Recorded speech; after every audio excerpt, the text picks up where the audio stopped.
Hi, everybody. We're back live with the SSA Softball Showcase show. And we got a good lineup today. We got a lot of interviews. We're focusing on younger teams today. So we're going to be interviewing people from good program, Menace, YTD, Hall of Fame out in Iowa.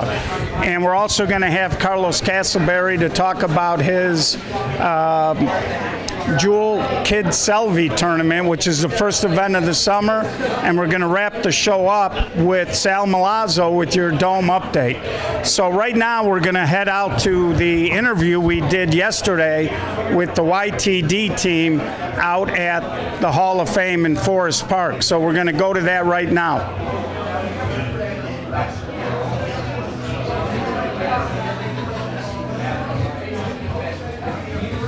We have a little interview today, again, in line with our theme of trying to bring some younger teams in and trying to publicize some of the younger upcoming type groups.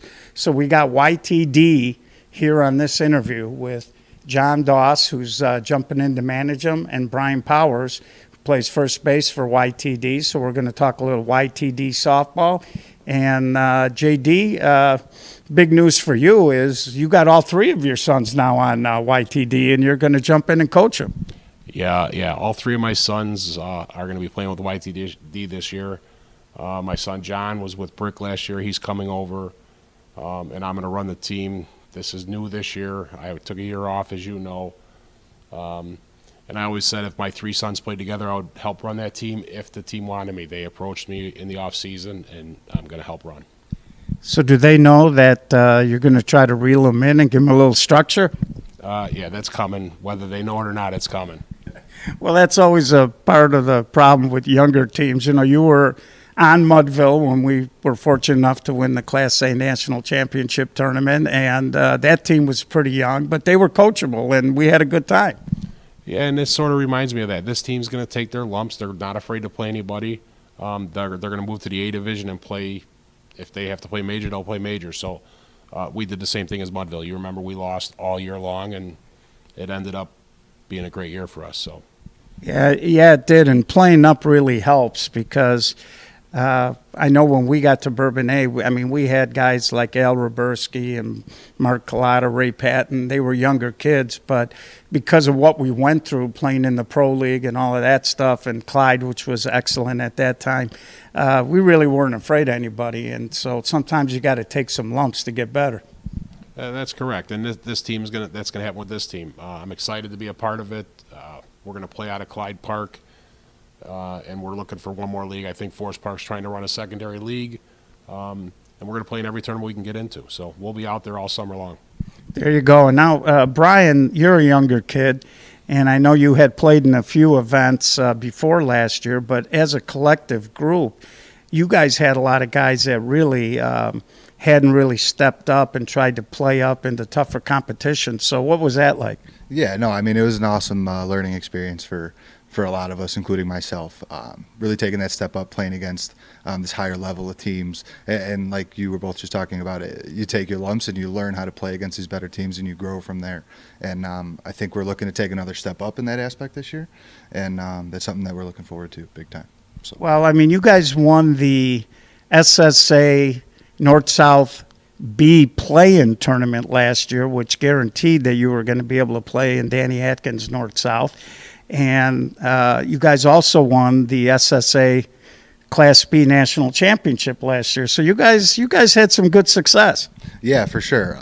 And really it started kind of 2 years ago where we were able to build some momentum in the Class B National Championship. We had a really nice run out of the losers bracket, making it to the championship, finishing second place. Last year, that first B North-South tournament, we had a lot of confidence going into it, and we played that way, and we really showed out, we thought. And then, B National Championship last year was awesome. That was our goal all year, was to really produce in that tournament. And we did an awesome job. We double-dipped in the championship, and it was a lot of fun. It was the most fun tournament I've played in. So. Well, you guys are fun to watch because if you guys give up a few runs, it just seems like you got a lot of high motor guys. I know your shortstop's not here, Jack, but there's never a dull moment watching your team play. And you guys scored runs in bunches, and for a young group of guys, you guys seem to have a good handle on how to play softball. Yeah, for sure. Jack's passionate. A lot of us are passionate. We really try to ride that positive energy when we do get going. That's why, like you say, we score in bunches, because once one of us starts hitting, we want to just get on that bandwagon and just keep going with it. So. In your pitcher, Adam, you guys, he's got some crazy pickoff throws over there to first base. And, I mean, you guys sit there and, like, practice that, or is it just a natural thing? Yeah, so Adam actually, he lived out in California for a while. He played a lot of 12-inch. So I know he had a lot of practice of pitching different styles and kind of getting his own type of technique in there. And, yeah, we just kind of had this, like, internal thing, like, give me a look, and I'll be like, all right, yeah, and I know he's coming over with something. So. Yeah, I mean, a lot of teams don't try to pick you off. You guys seem to be a little bit more aggressive in that regard, but you guys are fun. You guys got a lot of kids that I think haven't even reached their potential yet. So you guys pick up any new players besides your son, JD? So yeah, we added John, my son, from Brick. We added Paulie Richards, is coming over from Players Inc. last year. He played for me on Mudville. Yes, he did. That's true, and now he still does that with Paulie Richards and a couple other guys that work at the Village. So that still happens, believe it or not. So yes, that's a true story. Yeah. So if you're interested in the Tuesday night Forest Park League and you're a younger team and you want to get a chance to play out here, maybe let Forest Park eyeball your ball club a little bit. I know everybody wants to get into the no glove, and we've had those conversations about how difficult that is. So if you're interested, why don't you give Andrew's number out so that the teams can reach out to him? Yeah, Andrew, they're going to run a league here at Forest Park on Tuesday nights. It'll be a secondary league. We're looking for 8 teams. You'll play each other twice. It'll be 14 games, only Tuesday night. If you want to reach out to Andrew, you can reach him at the Park District email address, awdoss@Park District Forest Park, or you can call him at 708-268-2022. That's the problem with speed dial. Nobody really knows the number anymore. Once you put it in the phone, it's gone. So that was John Doss and Brian Power, from YTD, team to keep an eye out. And we're going to be back after these words from one of our corporate sponsors.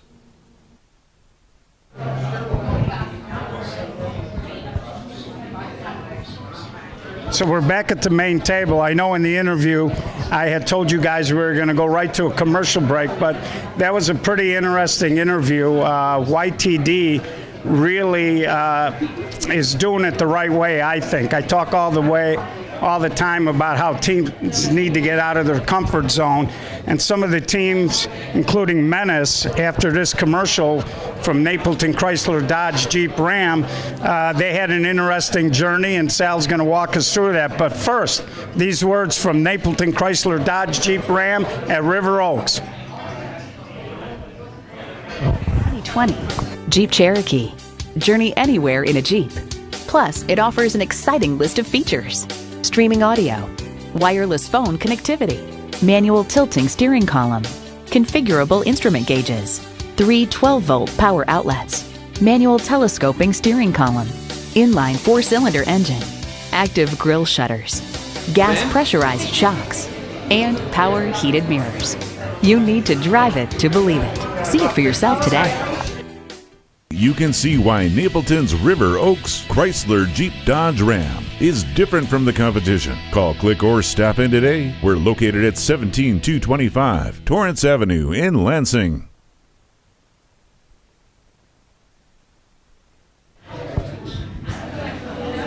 Hi, Sal Milazzo at the Beacon Tap and Displays. I'm here with Brian and Matt of the Menace softball team. Guys, I know you had an interesting year last year. Tell us a little bit about the history of your team. Well, Menace was around years ago, and Cree last year decided to bring the name back with the group of guys that we've been working on putting together for the last couple of years. So, let me see. This year's been really, really good. we look forward to this coming up season. You know, we're getting into the Melrose Park League. You know, at Clyde, we're playing at Clyde again. And it's going to be a really big step for us this year. A lot of young guys on this team that were with us last year, had a couple of nice pickups this year. We're just looking to improve the team and looking to have a better year than we did last year. All right, well, it's big news that you guys are playing in the Melrose Park League. I think you're going to be seeing a lot more of the tough competition, but I don't know if you guys really fear tough competition, because last year at Nationals you beat Dynasty, one of the top teams in softball. I think they finished second in Forest Park last year, no glove Nationals, and then I think you had a really tough game against Flash. What was it, 3-0? Mm-hmm. Tell us about that experience, you guys moving up to major Nationals and playing against some of the better teams in softball. Well, going into it, we know sometimes we may be overmatched, but we always know that no matter what, we're going to go balls to the wall and play everybody as hard as we can. And as long as we do that, we know we always have a chance to win. We got a good group of guys. We always play together. We respect each other. We respect our opponents, and we respect the game. And I think that's the most important thing. And as long as we stay together and play together, you know, we can beat anybody. And you also lost a game, a 3-2 game at Nationals to the A National champions, home run concessions. What happened in that game? The defense was there. We played defense, probably one of the best in the tournament for us this past tournament. You got to hit. When you don't hit the ball well, you know, and you come up short, that's what happens. But defensively, Menace, I have to say, it is one of the best defensive team I've ever played on. Everybody goes after every single ball. Even if it's hit over their head, they run. They run for it. Our outfield is they're fast, they're quick, and they got heart. They got heart. This is what the team has. Menace has heart. And Brian said it best. We're not going to back down. We're going to come and we're going to do the best we can against any team. And Dynasty, I have nothing but the most respect for. It was probably the most fun game to play against them at major nationals, and we just came out ahead, and we took the one run lead late in the I think it was the top of the 8th we scored in, and we held them, and it was our best win of the year, I believe. Now, I don't know if you know this, but Dynasty has been playing nationals without gloves the past couple of years. They've actually done really good without gloves. So to put the gloves back on and then have your team come out there and beat them, that's a huge win for you. Would you say that's the biggest win you've ever had? Yes. Yeah, no doubt about it. As a team? That's awesome. Well, we're wishing you the best of luck in the upcoming year, and I'm going to turn things back over to Gio. All right, everybody, we're back at the main table. I'm here with Good Program, another one of the younger teams that has burst onto the scene the last year or so. I got Eric Mandarino and Kyle Engels. So you guys show up at Mickey Ballestri's tournament after playing in the Schaumburg League for a lot of years. And you guys walked through the tournament. You beat Menace, who we just had on as an interview. And you guys really never stopped. I mean, you guys had a pretty good year last year. It was kind of crazy. I mean, like you said, we played in the Schaumburg League for about 15, 20 years. We only had a couple guys that have ever played big time. Eric's one of them. Matt Martin's another guy. Danny Judd. Danny Judd's another guy. He's a guy that sometimes can't make it out on Saturdays. That's a shout out to Danny right there. But yeah, we just kind of wanted to see what we can do against some of the better teams. And Eric kind of led the way and said we should try this, and joined that Turtles tournament and played well. And then, you know, did pretty decent in the Mount Prospect League for the first year. Yeah, I mean, I talk to you all the time. For those of you that don't know, Eric played for me on Mudville and also Flashback. And we talk about this all the time, that, you know, you guys got a pretty good team. And you called me about halfway through the season, and you said, how did you manage teams all these years, trying to get guys to make it out? And I would imagine for a lot of your guys, it's a little bit of a shock, the grind of trying to play in tournaments and a bigger league. So what do you? Yeah, no, it's that's our biggest problem. Obviously, we have a lot of kids, a lot of people with kids, families. It's tough to get out. It's tough to get the team out. When we're out, I think we're good. I think we can compete with anybody. But our biggest problem right now is just being able to get guys out. You know, we had a big team meeting this year, and I think we're going to be dedicated to this upcoming season at least. And I think we're going to put our best foot forward, and I think we're going to turn some heads. Well, you guys are part of the group now because of the issues they had at Mount Prospect. You're back at Schaumburg, which, like Kyle said, was your stomping grounds. And I know we had talked a little bit. I know your goal is like everybody's goal to get invited to the No Glove in Forest Park. So I thought you guys should have got at least a playing game last year, but Forest Park sometimes they're a year behind. What would it mean? I know you played there. I don't know if you've played in the No Glove. No, I've never played. Honestly, that's our number one goal this year. That's Eric said we had a little team meeting and we said, you know, let's make it our goal. Let's play there. We've only had a few guys that have ever played in that tournament. Like you said, last year, a little disappointing that we didn't get invited, but we understand it. Like I didn't expect to. We were a new team. There's teams that have been playing for several years, and you can't expect to get it when you're a brand new team. A lot of people don't know about us a little bit. I think more teams know us now. 2 years in the Dome League, 1 year in the Mount Prospect League. I think people know who we are a little more now, and we're hoping that we can turn some heads, like Eric said, in some of the tournaments, and we're hoping to join all the bigger tournaments this year. Last year we played in Westchester only. This year we got it. We're hoping to play in that one, North, South, and Chicagoland, and just kind of see where it takes us from there. Well, you know, it was interesting because I used to talk to you during these tournaments, Eric, and you used to always talk about, oh, we're so short-handed on Saturday, and you guys would grind your way through, you'd make it to Sunday, and it seemed like you guys were playing better short-handed than when the whole team came out on Sundays sometimes. Yeah, I mean, our team definitely grinded on Saturdays in tournaments. I mean, we were playing with 10. We played with 10 every tournament, I think. Every 8 tournament we played, and we played with 10.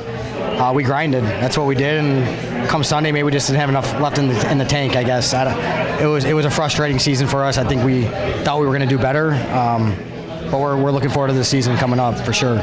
So I'm a little biased because I coached Eric, and I think he's one of the best young pitchers in the game, although you're getting a little long in the tooth now. I'm getting old. What are you, about 31 now? 35. Oh, 35. You are old.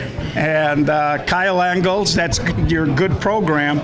So one of the good up-and-coming teams. So we're going to take a break here. We're going to go to another one of our sponsors, Tito's Handmade Vodka, and then we'll be back with Sal Milazzo and Carlos Castleberry.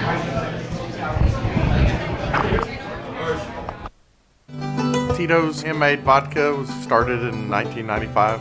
There'd never been a legal distillery in Texas before. Bought this land out here. It was SSA board member, tournament director, and I think it was a bad call you made last year at Nationals that cost us that squeaker with the 45s, but we won't go into details there. Anyway, I want to talk about the tournament you have on April 4th at Taylor Park. It's the Jewel Kid Selby. And it finally landed on 48th and State. Unfortunately, he was a good friend of mine, and unfortunately a drunk driver ran into his car, and he passed away after that. And I picked the league up after he passed away to kind of keep what he had going. I'm hoping that you'll take one of these last 2 spots this year and come back. If not, we should be filled. I'm only going to take like 12 teams this year. I'm not going to do the 18 teams. It was too many last year. But I'm doing this team in honor of Jewel Kid Selvey for all the hard work that he put in for our community over South and going to who by the time April starts. So hopefully guys don't come in and tell stories about, oh, well, I'm playing with them, but then turn around and they're not. You know, we kind of let you go off your word that, hey, this is the team that we're playing for, because nobody really likes to come in and have to play against a super team, you know. That's just in all the serious tournaments really get started. These tournaments in April, even with mixed tournament, and Greg's and Tim's tournament. It kind of gives guys a chance to get their skills together. For the guys that didn't play in your dome league, for them to get out for the whole year at Taylor Park. So I'm able to throw this tournament, and I'm able to run a league there. And I'm able to give all of the money that the teams give me to be in the league. I'm able to pay it back in prize money, which is great because I don't have to take any money out of the prize money to pay for the EO and Pat. We kind of went over the rules a little bit, and we're kind of making changes so guys can kind of get a better understanding of the rules. Not so forth as to just make big changes in any rules or anything, but just so that, and we know how this game go. We shouldn't really, to me, people that don't play this game should not be writing rules for the game that we play. I couldn't agree more. I'm not a big fan of interpretation. Well, thanks a lot, Carlos, for being with us. Actually, manual telescoping steering column, inline 4-cylinder engine, active grille shutters, gas pressurized shocks, and power heated mirrors. You need to drive it to believe it. See it for yourself today. You can see why Napleton's River Oaks Chrysler Jeep Dodge Ram is different from the competition. Call Click. Kids, we had Trey Blackford on. Of course, Trey runs the team with his dad. So without further ado, we're going to go to the taped interview now with Hall of Fame.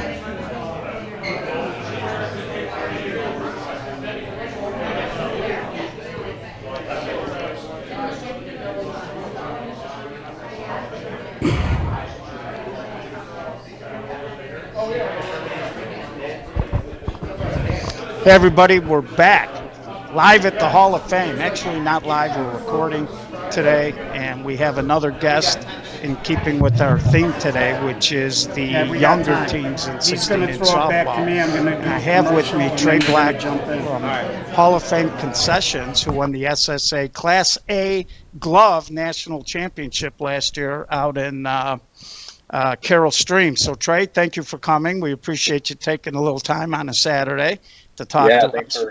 Thanks for having me. Oh, no worries there. I know I talked with Bose, and he said you do a fine job. Of course, you're related, your father, right? Right, yeah. So a lot of people aren't too familiar with Hall of Fame Concession. You guys had been in the A tournament a couple of times before. You won a couple of games here or there, but last year you guys put it all together. Take me through the weekend. What was it like as you guys are making that march to the championship? Yeah, that weekend was, a blast. So I think a big difference for this year was a lot of us showed up on Thursday, so we weren't driving in. Typically, we drive in Friday as far as a great defensive team and a younger team as well. And then, so Sunday was a blast as well. We played at the field up on Thursday, and I know you guys were hitting later in the day on Thursday over at Carroll Stream. And when we got back to the hotel Thursday night, after the Thursday games were done, you guys were all in the parking lot. And I got to admit, you guys forced me to have a couple of Bud Lights. And I got a chance to talk to you guys. And what I thought was interesting was, the consensus was you guys thought you were good enough to win, or you could have went 2 and out. Mm-hmm. And so it was very interesting because as I was watching you guys in the tournament, it seemed like as the tournament progressed, you guys were getting progressively more comfortable. You guys were getting a little better. And on Sunday, you guys just kind of caught fire, and you guys were just pounding the ball all over the field. And the thing that stood out to me was you guys had a lot of great team speed. I mean, your outfield might be one of the fastest A-level outfields I've ever seen. I mean, you had 3 jackrabbits out there running everything down. And and the misconception, I think, from the Chicago teams were that you guys were somehow a put together team, but that was the group you guys played with all summer. And what I think a lot of people didn't realize is just how young your team was. Can you maybe elaborate on that a little more? Yeah, so we've been building this team for, a few years now. It kind of started out as my dad's team, and then the goal was to continue getting younger. This year's team, we had everyone back from last year and the previous year, I believe. So like 90% of the team was back, and we had only added like one or two younger guys. And actually, one of the younger guys we added was his first tournament, first 16-inch tournament ever. So he ended up playing really well. Ross Randall was, who I'm referring to. But yeah, I think we have maybe, as far as our youth goes, I think that weekend we had our pitcher is in his 40s. Our center fielder is in his 30s. Cody Johnson, I believe, is 30, or I'm not exactly sure his age. And then the rest of us are in our, mid to early 20s. So we're a pretty young team, and it was really great to have some success because we're more confident now, and we'll continue trying. Brought us to a different level. Maybe a few years ago we would come into games and be flat or whatever, but Sam is just always so energized. He never stops. He's the guy who we go into the Bullfrogs games third year playing, and he's continued to grow. He's a young guy. I'm 25. He's younger than me by a few years. So he's continuing to grow, and it's been a lot of fun watching him grow as well. You looked at him, and he looked like he should have been like a professor at UC Berkeley or something. And but he was, in right field, man. That kid can run it. He was tracking balls down and just doing a great job. That's Connor B. Well, and he was willing for the team success to sit. And last year he had a phenomenal year, and we expect him to continue having a phenomenal year. He's the same age as me, so he's 25 or 26. So he's going to continue getting better as well. And his hair is going to continue getting longer, I think, because he still hasn't cut it. So it'll be fun. Yeah, that's nice. So Hall of Fame concessions, you guys travel well. You guys had a good fan base out there. I'm always impressed when you guys travel, and we have a hard time here in Chicago getting guys just to show up for league play a half an hour away from their house. And you guys are traveling and coming into Chicago sometimes 2-3 times. Super supportive. Most of them are there at almost every game. So, yeah, it's been great to have the fan base that we have. Okay, so that's Trey Blackford, Hall of Fame concessions, of course, sponsored by Joe. Coming up for some no glove this year, and, getting our feet wet with that. So hopefully we can kind of see where we're at with that. So. Okay, well, good luck to you, Trey. Thanks for jumping in. Trey Blackford, now we're going to go back to another word from our corporate. Let's take it out to Tito's Handmade Vodka.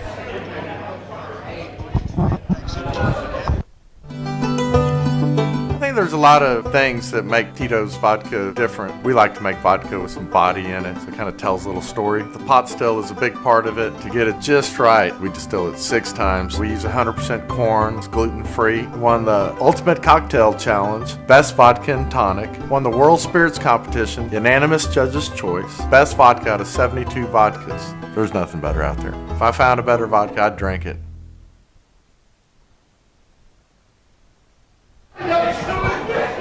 And we're back at the main table with Sal Milazzo. So, Sal, I dragged you in late to do some interviewing. How was that?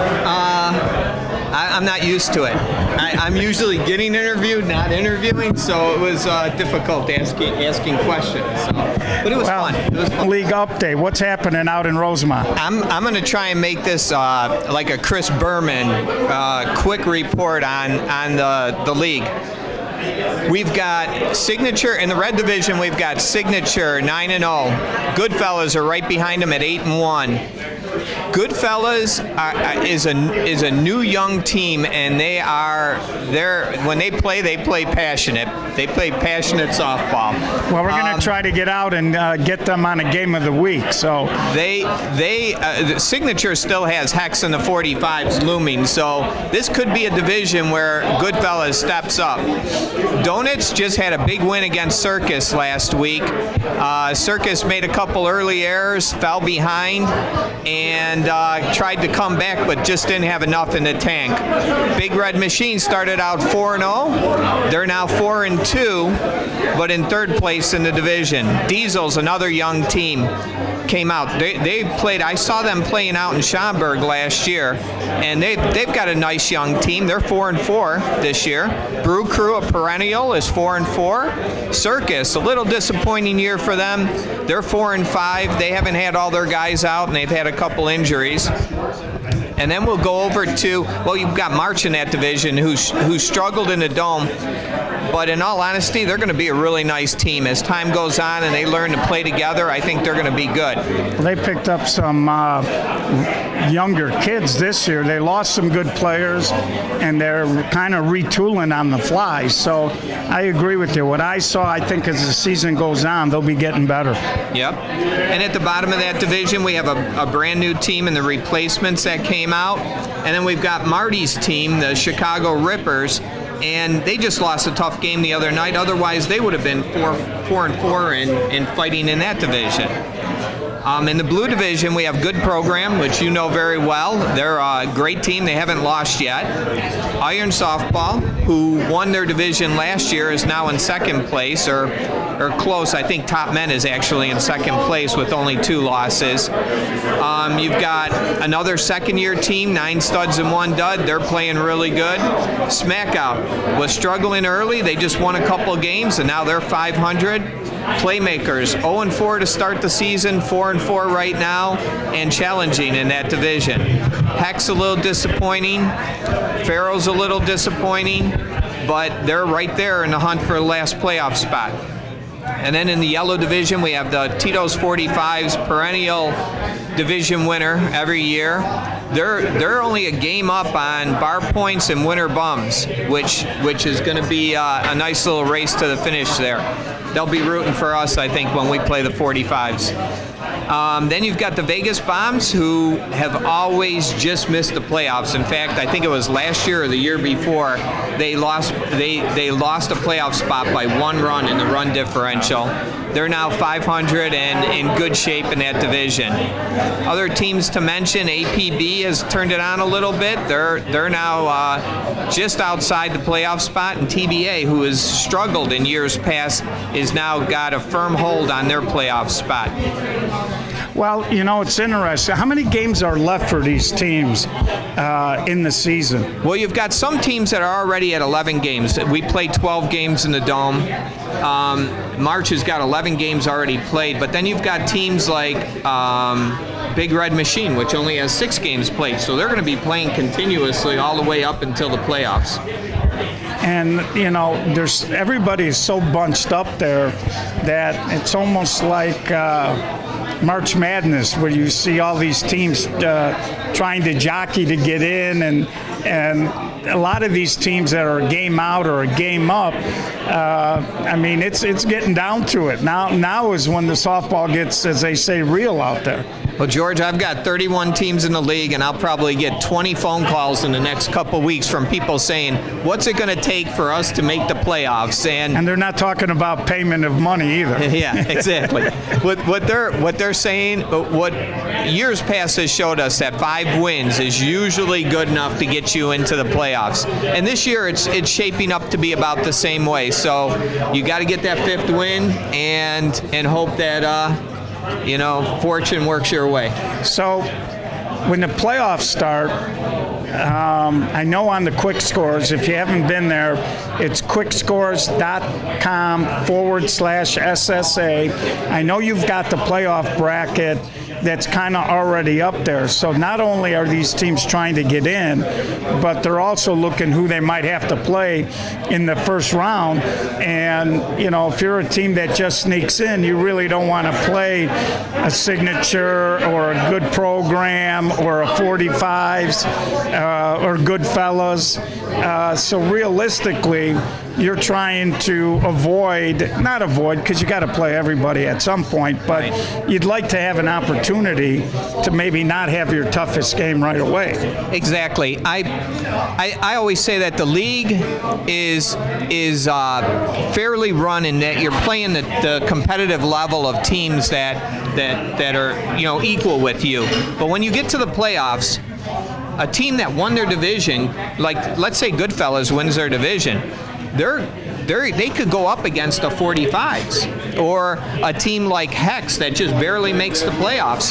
That makes for a really tough first round game. So I think what you do is all year you're playing, you're getting your team ready, and then when the playoffs come, you kind of use those top teams as a measuring stick to see how you can perform against them. Yeah, I agree. And softball's been pretty good out there. I know I did the Playmakers a couple of weeks ago, and they were in a back and forth game. Yeah. And sometimes it's fun when you see those games. I didn't get a chance to get out this week. I had previous engagements, and I was going to try to get out there and do that donut circus game, and I heard it was a heck of a ball game.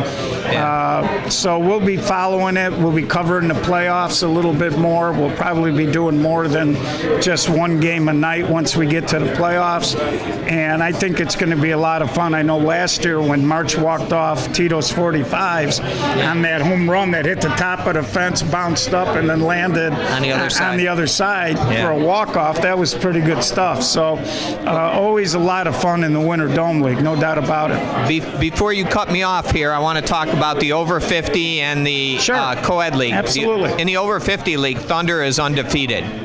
And usually we've had teams like Richie's Place, which is Pat Caputo's team, and the 55s, which is a lot of the old 45s players, and they dominate. Well, this year Thunder has come in and they've beaten up on a lot of the top teams. They still have a matchup with the 55s coming, but they are undefeated. So that's gonna come down to the wire. In the co-ed league, we've got one team that is just head and shoulders, it seems, above everybody in holes and poles, and they're going to be playing Brutes and Broads. I know these teams' names are kind of crazy, but that's who they're going to be playing the last week of the season. And right now, Holes and Poles are undefeated, and Brutes and Broads have one loss, and that's really gearing up to be a showdown. Well, I did, getting back to the 50 and over, I did the Richie's Place Thunder game, and Thunder was playing some exceptional defense. I think they turned 4 double plays in that game. A couple of them were just about as crisp as you'd see even at the major level during the middle of the summer. And it just goes to show you that the guys are older, but they can still play, man. They still got skills. But Gio, it really comes down to the coaching on that team. You cannot have guys hitting the ball into double play area when you know. That's true. So it really comes down coaching. That's true. Although the one that Bobby Durst turned third to short center and across was pretty spectacular. Right. I don't think that you could blame the hitter on that. So that's your winter update from the Rosemont Dome. We're going to wrap the show up right now. Just a brief review. We had Menace, good program, YTD, Hall of Fame concessions, Carlos Castleberry, of course, Sal Milazzo. So we threw a lot of information on you. We're going to take a little break because of March Madness, so we don't want to step on that. We know how everybody loves going and watching those ball games. So we'll be back after the NCAA tournament, and we'll be announcing that date shortly. So live from the Beacon Tap, this is Gio, Sal Milazzo for SSA Broadcast. We'd like to thank the Beacon Tap for their hospitality and being one of our partners during this show. We'd also like to thank Napleton, Chrysler, Dodge, Jeep, Ram, at River Oaks and Ray Zarnick for all you do for us. We also like to thank Tito's Handmade Vodka for all of their support and all of their help in allowing us to do it. And we'd also like to announce and thank Let Us Entertain You and Rich Melman for all that you've done for us for the past 10 years. You were with us since day one. We can't express our appreciation enough. And last but not least, I'd like to thank our switcher tonight, Hall of Famer Pat Caputo. So for SSA Broadcast, this is Gio. We'll see you soon.